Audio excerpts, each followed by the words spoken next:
Be ready. 5 seconds. Start. Assam is one of the most beautiful parts of India.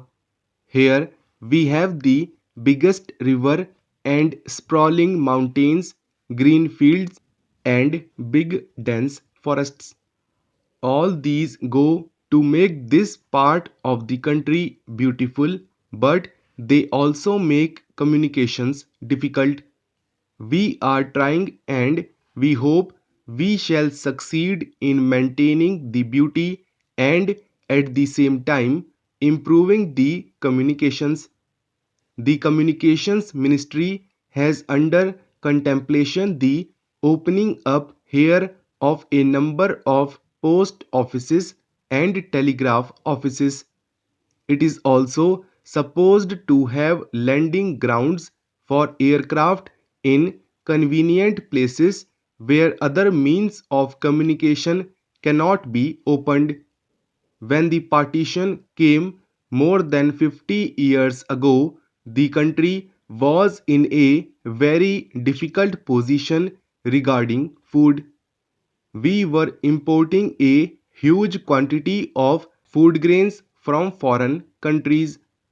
Thank God we are now nearly out of the wood and are able to produce enough for our needs. In the same way, we hope we shall be able to surmount other difficulties which still confront us. That has been possible because the people as a whole have realized the importance of self sufficiency in the matter of food. They have all helped in producing more. There is no dearth of cloth now in the country. I am hoping that any other difficulties that we still have will be solved without much delay. After all, our independence is only 6 years old, and what was not achieved, not even thought of for such a long time, has been achieved within this period. I would therefore earnestly ask you to devote all your energies to the betterment of your own conditions through the council which has been established here. A constitution can be only what its people want it to be.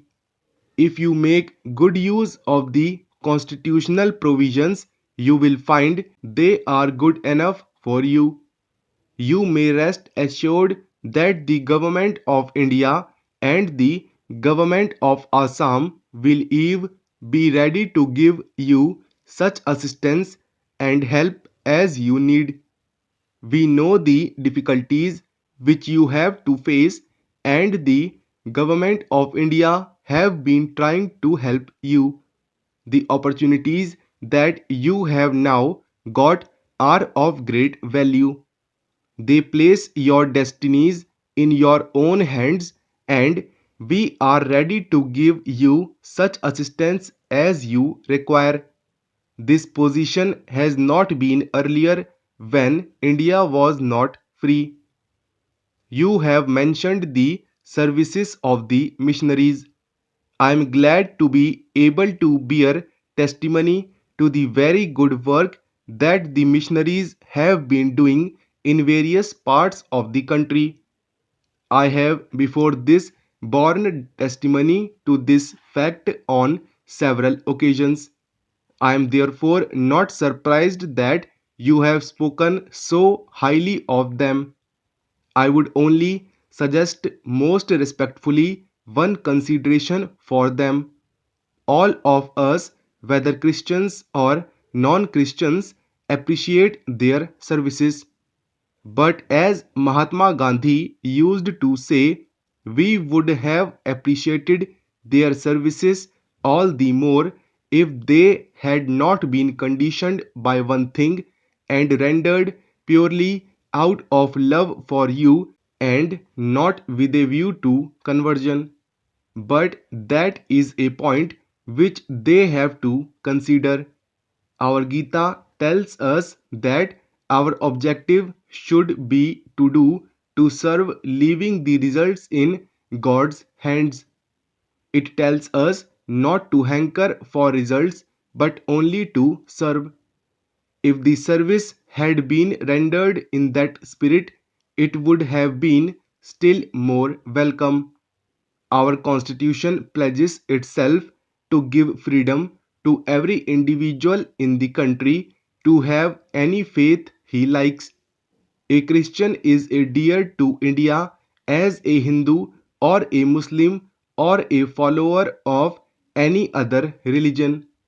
We know too that a Christian regards himself as an Indian as much as Hindu does. That has been one of our great points not only now but since time immemorial. To you who live in these hills, it is not necessary to point out that for reaching a peak you can go by several routes. We want everyone to feel that the peak is his and he can reach it by any route that he chooses. Therefore, there can be no objection to any Christian preaching Christianity to Indian Christians or even to non Christians, and the government is determined to give full effect to these provisions of the Constitution. I know that for some time past, some kind of agitation with regard to missionaries has been going on. There is no objection to any Christian preaching his religion. If any objection has been taken, that is not due to the preaching of Christianity, but due to other kinds of activities which some of them have been allegedly carrying on. There is even less objection to any social service which anyone has to render to the people. But at the same time, we expect that those who come to our country for this purpose will confine their activities to preaching alone, and if that is done, there can be no difficulty whatsoever there.